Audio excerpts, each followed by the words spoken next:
अस्सलाम वालेकुम, मैं हूं शाहजेब खानजादा। पूरा दिन इंतजार होता रहा कि कब अभिनंदन को भारतीय हुक्काम के हवाले किया जाएगा। फिर रात 8:30 बजे के बाद अभिनंदन को भारतीय सिफारती अमले के साथ वाघा बॉर्डर लाया गया और फिर सरहद पार करके उन्हें भारतीय हुक्काम के हवाले कर दिया गया।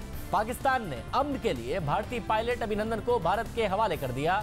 यह बहुत अहम पेशरफ्त है। भारतीय वजीर आजम खामोश थे जब से अभिनंदन पाकिस्तानी हुक्काम की तहवील में था, पाकिस्तानी सिक्योरिटी फोर्सेस की तहवील में आया।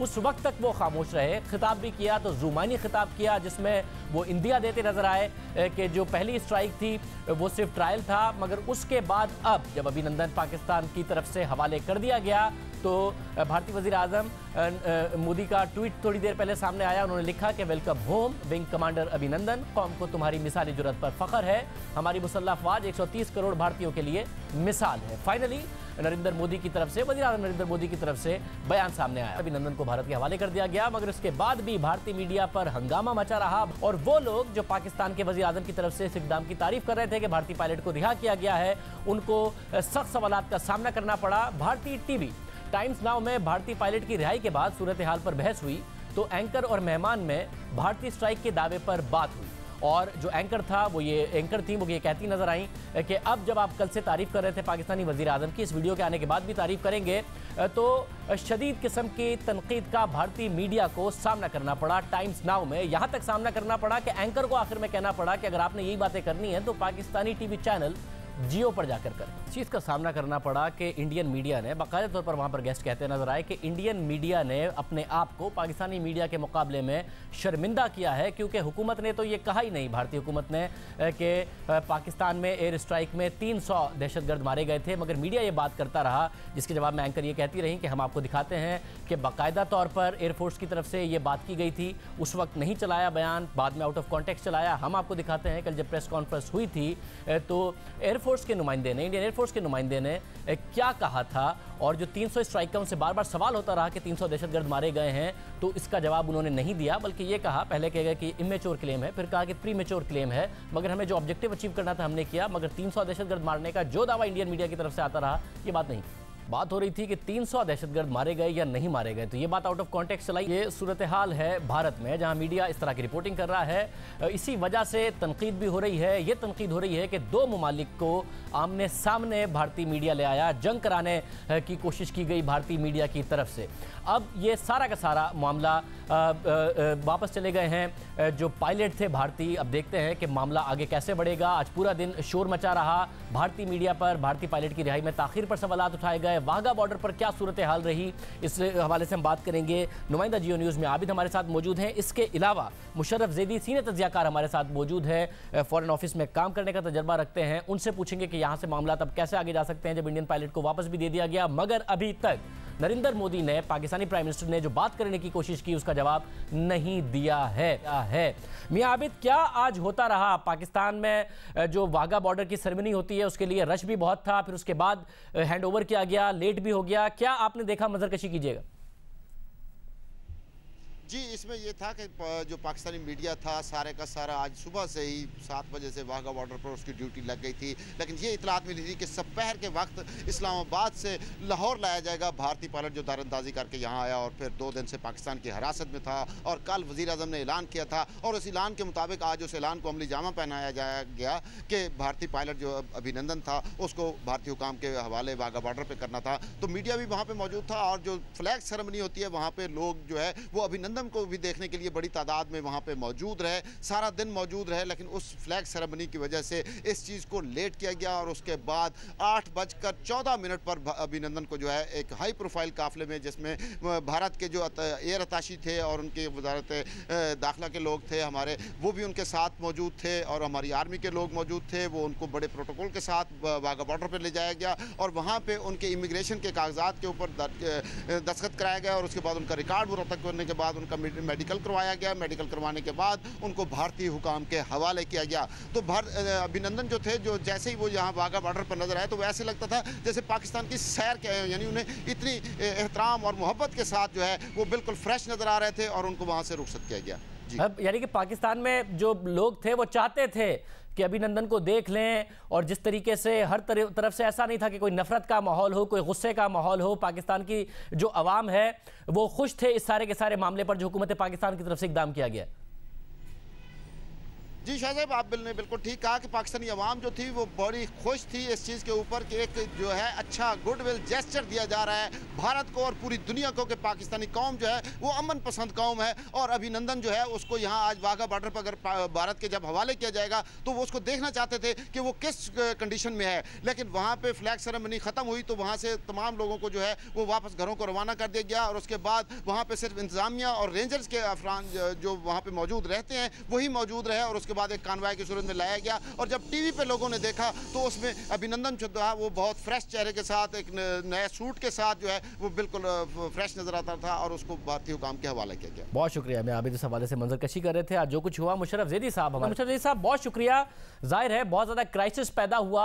अब ये तो नहीं पता कि नरेंद्र मोदी यहाँ से अमन की तरफ बढ़ेंगे या नहीं बढ़ेंगे। पाकिस्तानी वज़ीर आज़म की तरफ से जो राबते की कोशिश है उसका भी जवाब अभी तक नहीं आया, मगर आप समझते हैं कि कहीं ना कहीं जो खतरा था उसे कम करने में पाकिस्तानी हुकूमत भी और जो बीच में मुमालिक पड़े वो कामयाब हुए हैं, और पाकिस्तान हुकूमत भी अपने इक़दामात से।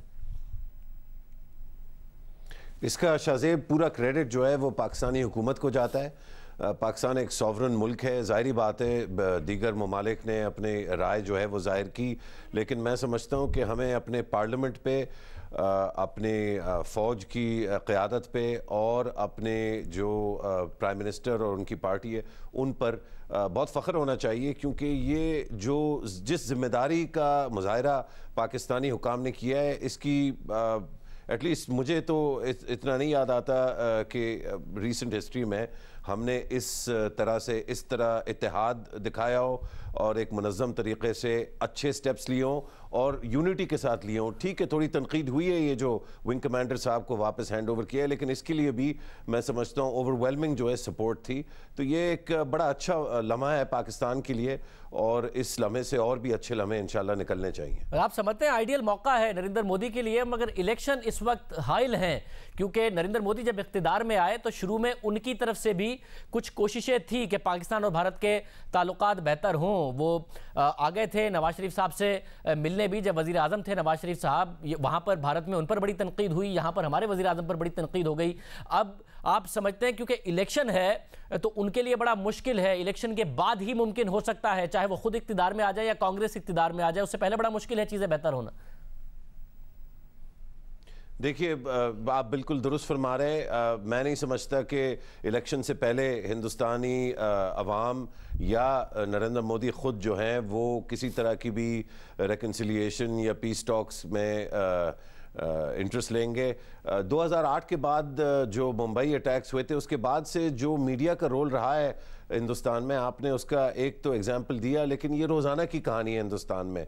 इतनी ज़्यादा एक्सट्रीम जो है जज्बात के साथ खेलना, हिंदुस्तानी अवाम के लोगों के साथ खेलना जो है ये एक उनका बिल्कुल एक नॉर्मल सी चीज़ बन गई है वहाँ पे, और उसकी वजह से पाकिस्तान के साथ ख़ास तौर पे पुलवामा अटैक के बैकग्राउंड या फोरग्राउंड में बहुत मुश्किल होगा। लेकिन इलेक्शन के बाद जो भी नई हुकूमत आती है, अगर ये री इलेक्ट होते हैं या कोई और आता है, तो उनके पास इतना पॉलिटिकल कैपिटल होगा कि जो सिग्नलिंग पाकिस्तान पिछले तकरीबन 1 साल से कर रहा है, इलेक्शन से पहले से जो है LOC पे पहले जो टेम्परेचर था वो डाउन करवाया गया नेगोशिएशन के थ्रू। उसके बाद वज़ीर आज़म इमरान खान ने दावतनामा दिया बातचीत का, 1 दफ़ा नहीं 2 दफ़ा जो है हमने रीच आउट किया। उसके बाद करतारपुर कॉरिडोर पे जो है हमने यूनिलैटरली जो है एक कंसेशन दी जो बहुत जेनरस थी और बहुत अच्छी थी, और अब इंशाल्लाह फिर से करतारपुर पे जो टॉक्स हैं वो 14 मार्च को जो है री इनिशिएटिंग। तो मुझे लगता है कि शायद इलेक्शन से पहले तो नहीं, लेकिन इलेक्शन के बाद इस सारी पॉजिटिविटी का एक मस्बत जवाब जो है हिंदुस्तान से भी आएगा।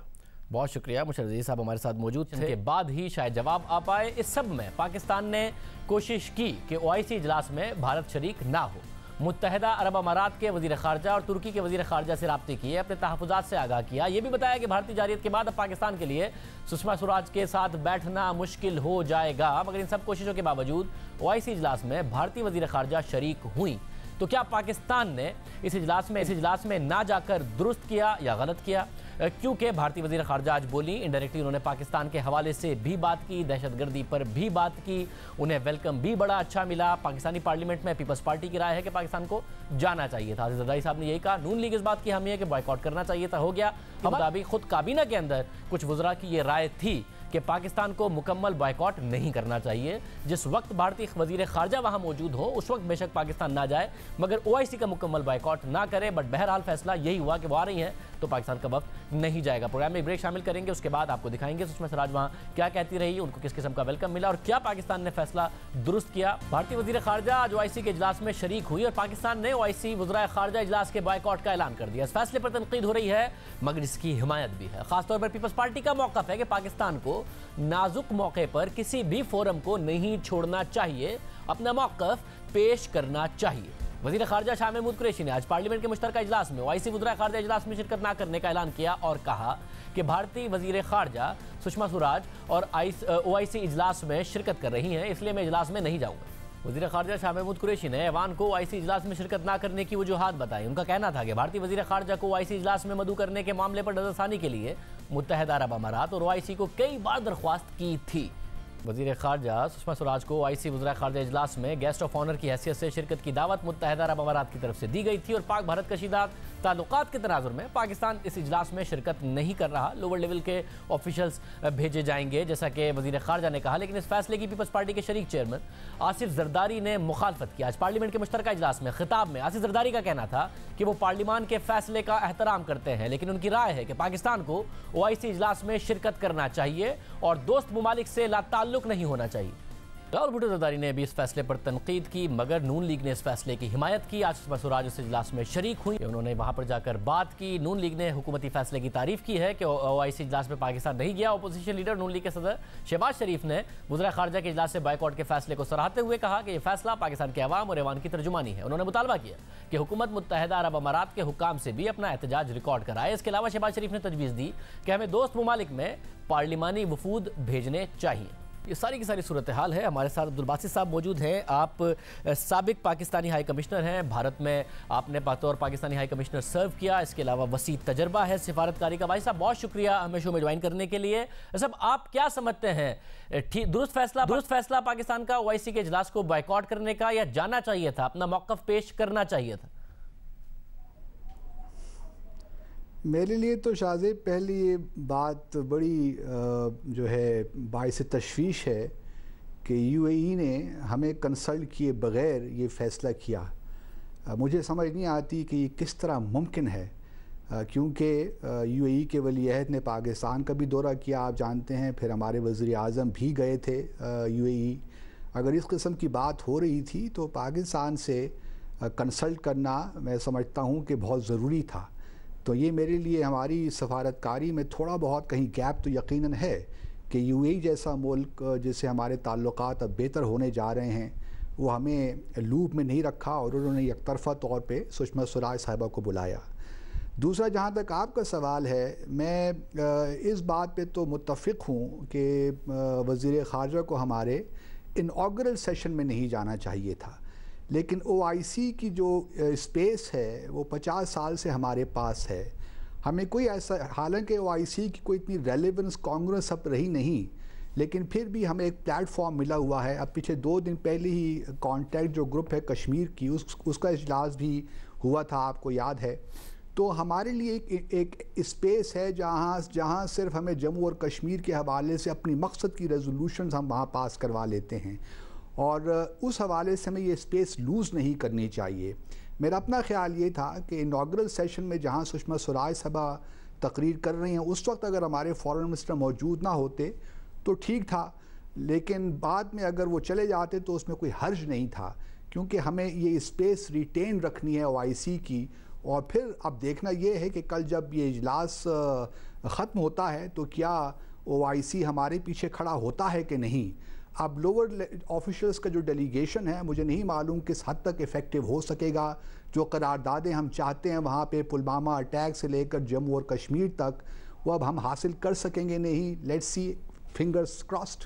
मतलब और आप वैसे समझते हैं कि जब भारत की तरफ से स्ट्राइक हुई तो एक कहीं ना कहीं पाकिस्तान से इक़दामात की अमेरिका ने, इसके अलावा दूसरे ममालिक की तरफ से बात की गई, पाकिस्तान के दोस्त ममालिक पाकिस्तान के हक में बात करें, पीस के हवाले से एक प्रेशर जो कि शहबाज शरीफ साहब भी कह रहे हैं कि हक में बयानिया पाकिस्तान के दोस्त ममालिक का आना चाहिए, वो कहीं ना कहीं मिसिंग है। पाकिस्तान पर सिर्फ पायलट को रिलीज करने से वो प्रेशर नहीं जाएगा, पाकिस्तान को मजीद इकदामात करने पड़ेंगे दुनिया को साबित करने के लिए कि पाकिस्तान अमन चाहता है, या वाकई पाकिस्तान ने स्मार्ट प्ले किया और अब जो सारा का सारा दबाव है वो भारत के ऊपर?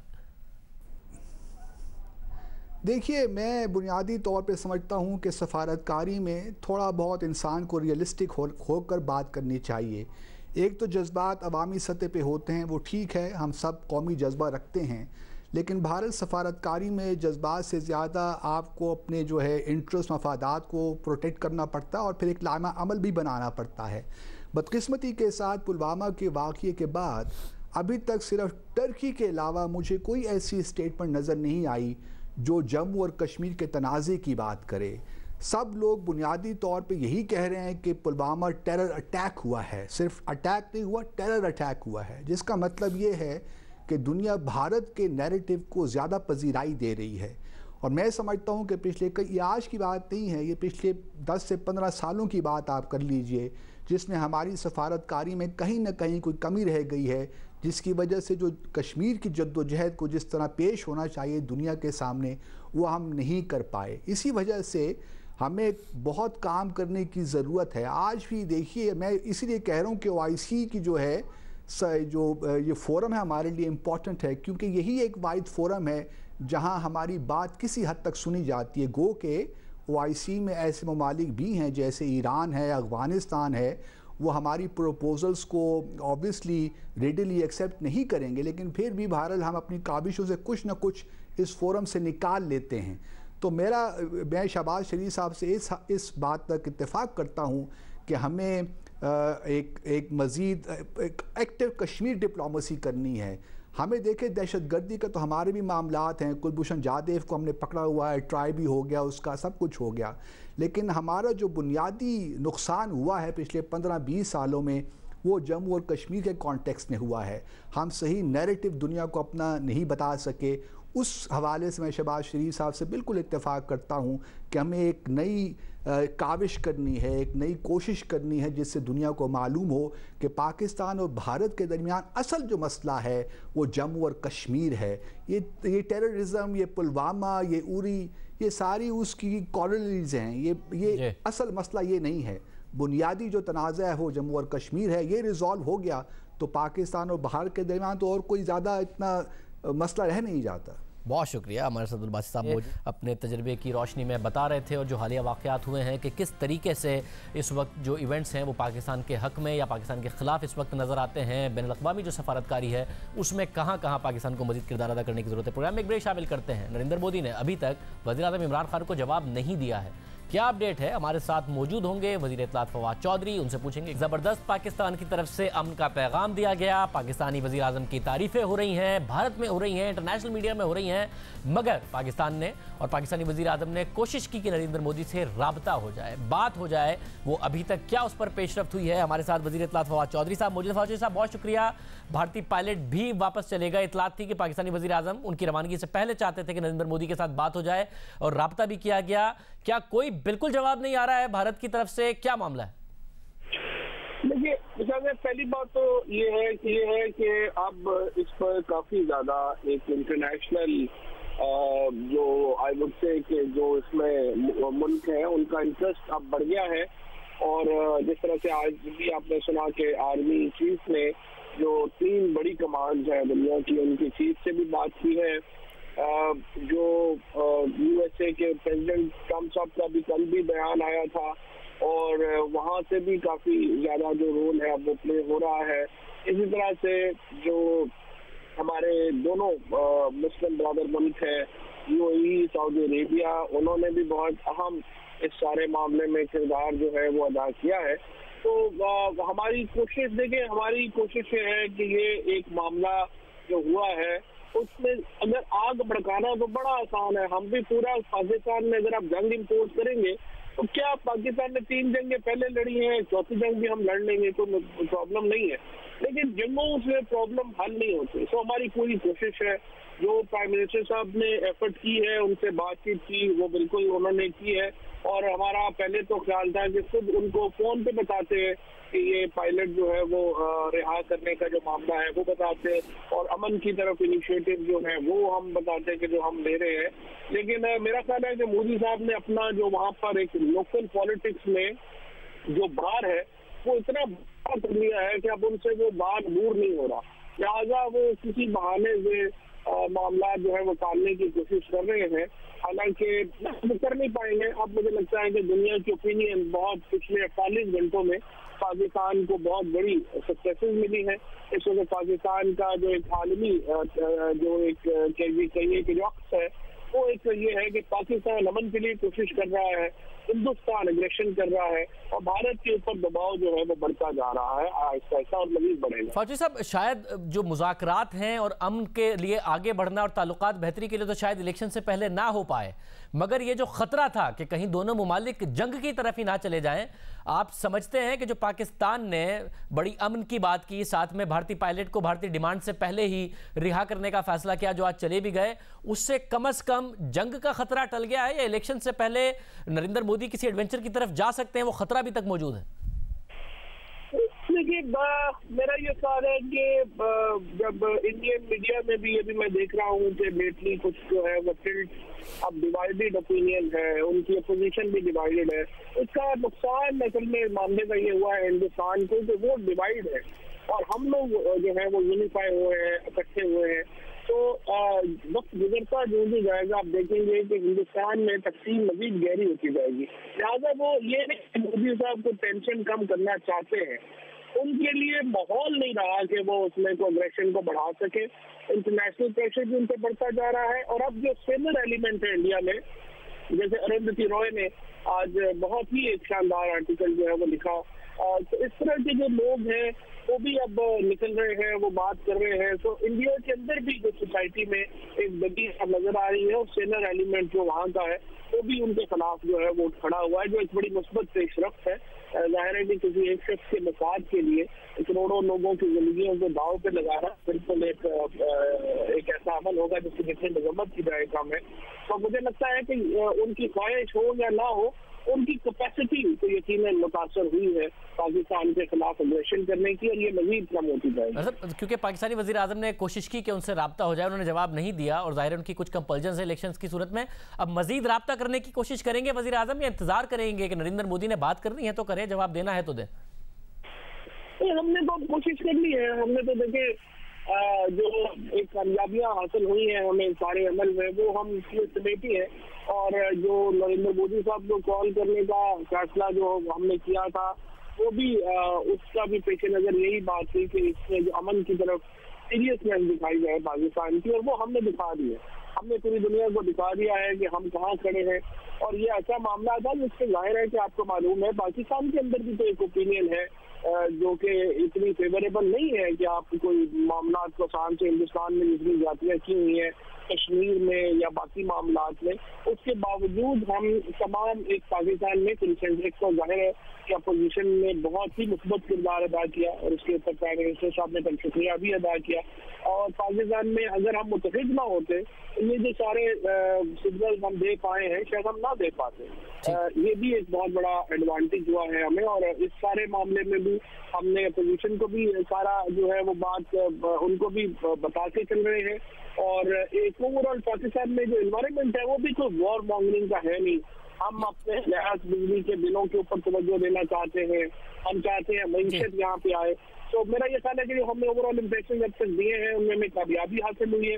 फिलहाल इससे ज्यादा जरूरत नहीं है। बहुत शुक्रिया फौज साहब। सिराज बता रहे थे भारत में माहौल एक अलग है, पाकिस्तान में माहौल अलग है, मीडिया का किरदार अलग है, और यहाँ तक हो रहा है भारत में कि अगर कोई ना बात करे पाकिस्तान के खिलाफ, कोई प्रेस कॉन्फ्रेंस किसी और टॉपिक पर हो रही हो, सवाल पाकिस्तान पर होता है तो उनकी हुब्बुल वतनी पर वहाँ सवाल उठाए जा रहे हैं। तेंदुलकर हो, दूसरे लोग हों, फिल्म स्टार्स पर बहुत ज़्यादा दबाव पड़ रहा है कि वो पाकिस्तान के खिलाफ बयान दें। जो पहले कुछ कुछ आज़ाद आवाज़ें होती भी थी कि पाकिस्तान के अदाकार आएँ, आर्टिस्ट आएँ, काम करें, अब वो नहीं बोल पा रहे हैं। यहाँ तक हो रहा है कि वहाँ जो रीजनेबल बात करने वाले लोग हैं, भारतीय मीडिया में लोग हैं, वो अब भारतीय अवाम से कह रहे हैं कि आप फिलहाल टीवी देखना छोड़ दें।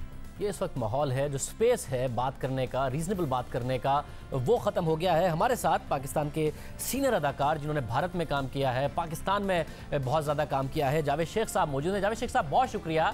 जावेद शेख साहब, ज़ाहिर ताल्लुकात तो पाकिस्तान और भारत के ख़राब होते रहे हैं, मगर एक स्पेस नज़र आती थी कि वहाँ पर आवाज़ें थी जो बोलती थी कि नहीं जी, आर्ट की कोई बाउंड्री नहीं होती, काम करने दें, वो बोलते नज़र आते थे। मगर अब एक अजीब सा दबाव, एक अजीब सी घुटन है जिसमें कोई बात नहीं कर पा रहा, उन्हें कहना पड़ रहा है कि हम भारतीय फिल्में पाकिस्तान में नहीं रिलीज करेंगे। क्या बहुत कुछ बदला है भारत में जिसकी वजह से स्पेस खत्म हो गया है? आर्टिस्ट, क्रिकेटर्स को इतना दबाव का सामना करना पड़ा है जो पहले नहीं था? बिल्कुल सही कहा आपने, thank you very much Shahzeb. बात यह है कि जो अभी आपने वीडियो मैंने सुना है और मैंने देखा भी है, वो साहब कह रहे थे कि 2.5 महीने के लिए आप अपना टेलीविज़न को बंद कर दे, उसको मत देखें।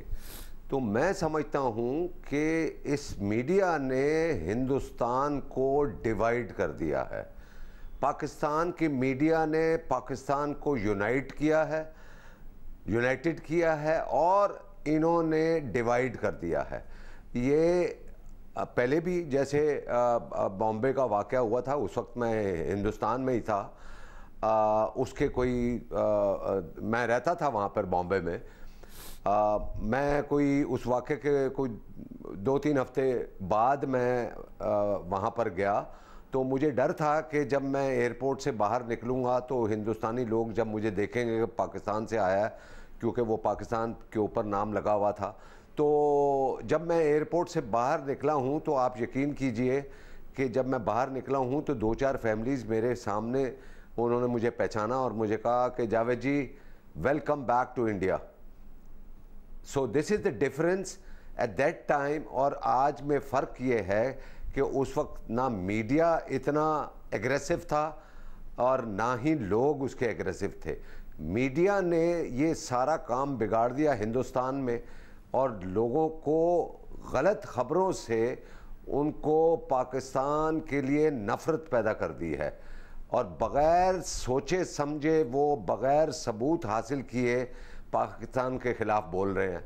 अब मिसाल के तौर पे बॉम्बे में एक बेकरी का नाम है कराची बेकरी, उसके ऊपर हल्ला बोल दिया कि भाई ये कराची बेकरी का नाम क्यों है। फिर उन दुकानों पर हमला किया जहां पर पाकिस्तानी मसाले बिकते थे।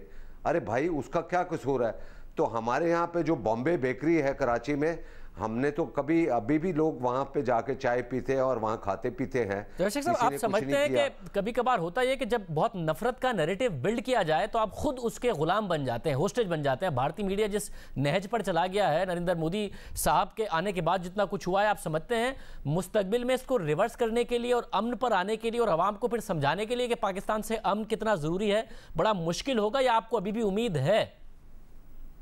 नहीं, मुझे उम्मीद है, पूरी उम्मीद है। जो देखा है, जो पढ़ा लिखा तबका है हिंदुस्तान का, जो पीस लविंग है, वो बाज़ दफ़ा उन लोगों के आगे हॉस्टेज बन जाते हैं जो इंतशार पसंद है या जो बहुत ही एग्रेसिव है, जिनकी सोच बड़ी एग्रेसिव है।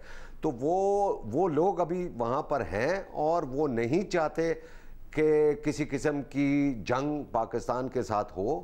जो मामलात है दो मुल्कों के दरमियान, वो डायलॉग के ज़रिए उसको हल किया जाए। तो ये बेहतरीन मौका है कि भाई जो भी डिफरेंसेस हैं, जो भी चीज़ें हैं, हमारा प्राइम मिनिस्टर इमरान खान साहब ने कितनी दफ़ा कहा है कि आइए बैठते हैं, बात करते हैं, आपको कोई प्रॉब्लम है या ये वाक़या जो हुआ है तो उसके लिए हम सारा कुछ करने के लिए तैयार है। तो बिल्कुल ठीक है, अमन की बात होनी पीस को चांस देना चाहिए। और ये हिंदुस्तान में बहुत से लोग ऐसे हैं, आम बात है कि बहुत सारे लोग हैं, पीस को चांस देना चाहिए। सारे पाकिस्तान के जावेद शेख साहब अभी भी अमन की बात कर रहे हैं, पाकिस्तानी मीडिया पर पाकिस्तान की हुकूमत की तरफ से अमन की बात हो रही है। उम्मीद करते हैं भारत से मजबूत पैगाम है। आज के प्रोग्राम में इतना ही। अब शुक्रिया के दिन मुलाकात होगी, याद रखिए। अल्लाह हाफ़िज़।